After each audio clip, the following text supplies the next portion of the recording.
Magandang umaga, Annabel. Magandang umaga.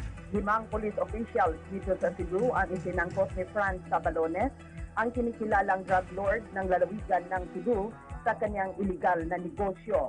Ayon kay PDEA-7 Director Eugene Filimon Ruiz na ang nasabing mga police officials ay tinumbok ni Sabalones sa kanyang sinumpaang salaysay sa PDEA na tumatanggap ng payula mula sa kanyang illegal drug trade.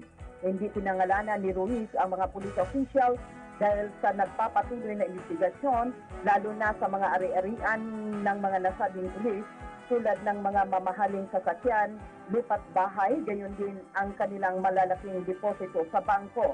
Ayon kay Sabalones, kung makakuha na sila ng mga dokumento, lalo na sa mga ari-arian ng mga naturang pulis, isusumiti nila ito sa Anti-Laundering Council upang makakuha rin ang AMLA ng freeze order mula sa korte para sa kanilang properties at bank accounts o bank deposits.